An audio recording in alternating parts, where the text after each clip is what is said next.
Ladies and gentlemen, esteemed survivors, dedicated caregivers, the word cancer often instills a terror that paralyzes us.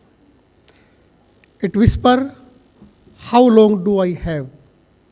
Yet, we stand here today not just as patients, but as warriors, determined to transform the question, what must be done?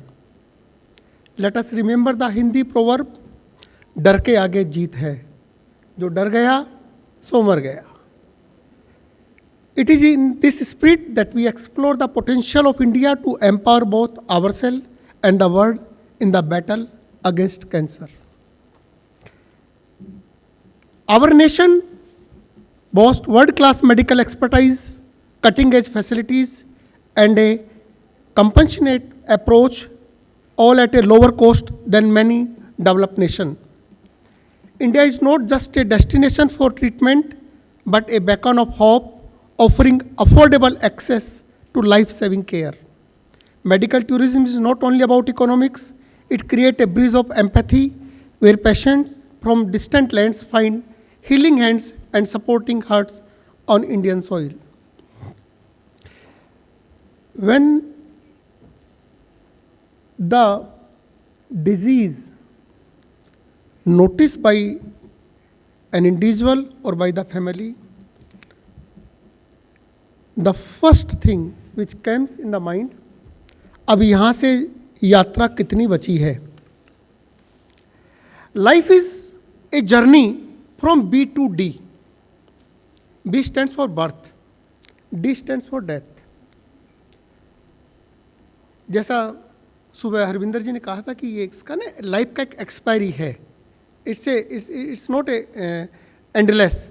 It is a definite time period. Suppose if we consider 75 years as an average age, then the journey is altogether from B to D is 27,000, approximate 27,000 days. So from birth to death, B to D, there is a word stands in between B to D is a C. C stands for choices. हमारी जिंदगी जो है वो उन choices का outcome है कि हमने जिंदगी में क्या चूज किया है.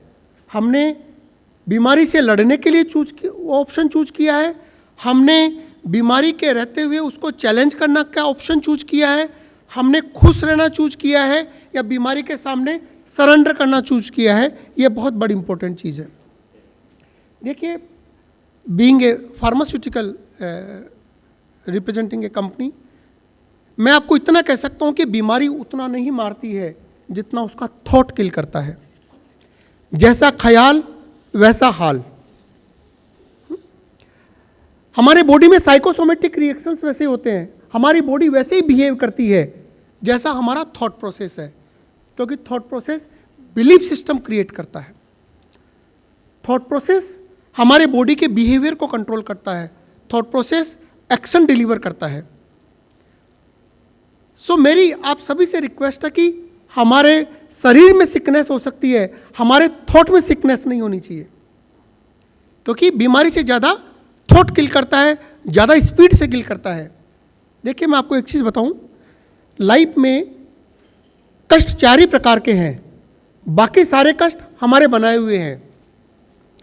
जब महाभारत का युद्ध खत्म हुआ तो युद्ध के बाद में कृष्ण धृतराष्ट्र से मिलने के लिए गए, तो धृतराष्ट्र बड़े उदास होकर बैठे हुए थे, बहुत चिंतित थे. सो कृष्ण ने पूछा कि वार जो है, ये लड़ाई, ये बैटल आपकी चॉइस थी. मैं तो आपके पास लेके आया था, एक प्रपोजल लेके आया था कि केवल 5 गांव दे दो, बाकी सब रखो, बट आपने रिफ्यूज किया, आपने डिनाई किया आपने. So it war was your, battle was your choice. जब आपकी चॉइस थी तो फिर तकलीफ किस बात की, कष्ट किस बात का. तब धृतराष्ट्र ने कहा कि कष्ट केवल 4 प्रकार के हैं. तो उन्होंने कहा कि वासुदेव जरा कष्टम, जरा मतलब बुढ़ापा, सबसे छोटा कष्ट, बहुत ही छोटा कष्ट बुढ़ापा. वासुदेव जरा कष्टम, कष्टम दरिद्र जीवनम, बुढ़ापे के बाद का जो कष्ट है उससे बड़ा कष्ट है दरिद्रता, गरीबी. पुत्र शोक महाकष्टम, उससे बड़ा कष्ट, गरीबी से बड़ा कष्ट है किसी की संतान खत्म हो जाए, वो तीसरे नंबर का कष्ट है। एंड कष्टात कष्ट तराशुदा, और सारे कष्टों का जो कष्टात सुपरलेटिव डिग्री ऑफ कष्ट, शुदा भूख, भूख से बड़ा कोई कष्ट नहीं है। भूख आदमी कुछ भी कर सकता है। सो कैंसर जो है ये कष्ट हमारा बनाया हुआ है, इसको कष्ट के रूप में परसीव करना हमारी चॉइस है। हमने इस कष्ट को परसीव किया है, हमने इस कष्ट को पाला है, अदरवाइज ये नेचर ने नहीं बनाया है।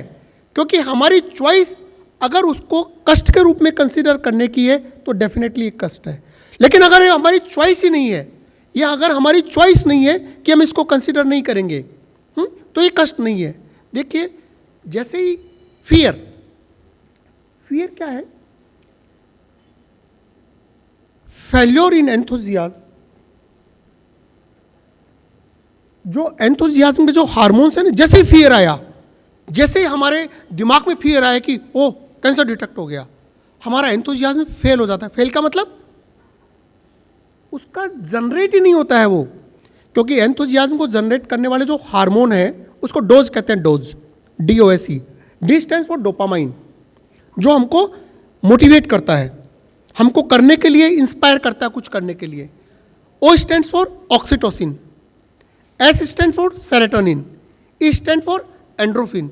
तो जब ये बनेंगे नहीं तो हमारा एंथुजियाज्म फेल हो गया। So fail in enthusiasm rest on affliction. So जैसे इस बीमारी को हमने इस सिक थॉट के साथ परसीव किया कि ओ मर गए, फियर है, so we are fail in our enthusiasm failed and we will rest on affliction. So सबसे पहले तो ये खत्म होना चाहिए, ये थॉट प्रोसेस ही नहीं आना चाहिए। देखिए जब भी कोई भी कष्ट आए, बीमारी का कष्ट हो, किसी भी प्रकार का कष्ट आए, तीन चीजें बड़ी इंपॉर्टेंट है। वन इज करेज। अब करेज क्या है? अपने कोई तलवार निकाल के लड़ाई तो लड़नी नहीं है। करेज क्या है? When you chase the objective, आपको डिफाइन करना है कि ये बीमारी है, एक्सेप्ट करनी है उसको, लेकिन सरेंडर नहीं करना है। उस बीमारी के साथ हमको उस बीमारी पे ओवर पावर होना है, उस बीमारी को कंट्रोल करना है। सो वो जितनी सारी एक्टिविटीज़ है उनको चेंज करिए। चेंज द ऑब्जेक्टिव विथ अर्ज and right attitude that generate the enthusiasm. Enthusiasm इसलिए जरूरी है कि एंथुजियाज्म से हम फियर को हरा सकते हैं, फियर को डिफीट कर सकते हैं। देखिए लाइफ में हमेशा there are the 4 P's, one should consider and should take the cognisance. First, create the purpose, कि मुझे इन सब के बाद भी परफॉर्म करना है, create the purpose. Then have the passion to achieve that purpose, second P is the passion. Third P is the perseverance to move for the purpose, and fourth P is the have the patience to achieve the purpose. So जब आप purpose create करेंगे you will chase the objective.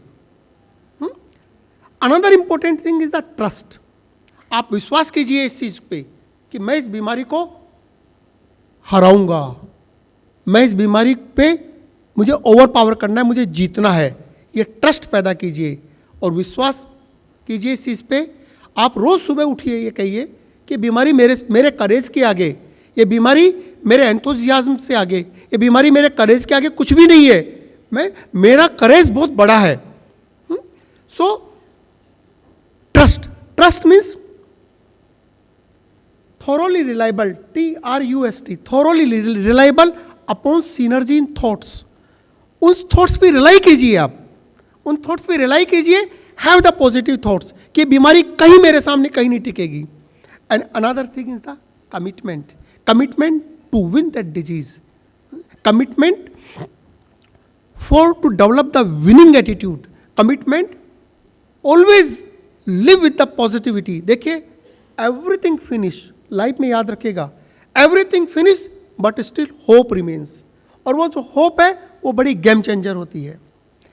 कभी भी आपको life में जैसे ही scene आता है कैंसर का, मैं आपको एक बड़ा पोइम सुनाता हूँ कि आदमी की क्या हालत होती है, कि कोई भी जब ये इस वर्ड को सोचता है तो उसका इनिशियली उसका क्या रिएक्शन है और उसका थॉट प्रोसेस क्या होता है। मैं एक छोटी सी पोइम सुनाऊंगा आपको।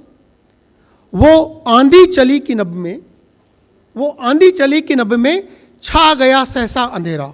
ऐसी आंधी चली जिंदगी के अंदर, हमारी लाइफ में ऐसी आंधी आई, वो आंधी चली कि नभ में छा गया सहसा अंधेरा। धूली दूसर बादलों ने पृथ्वी को इस भांति घेरा कि रात सा दिन बन गया। दिन भी रात की तरह हो गया कि रात सा दिन बन गया।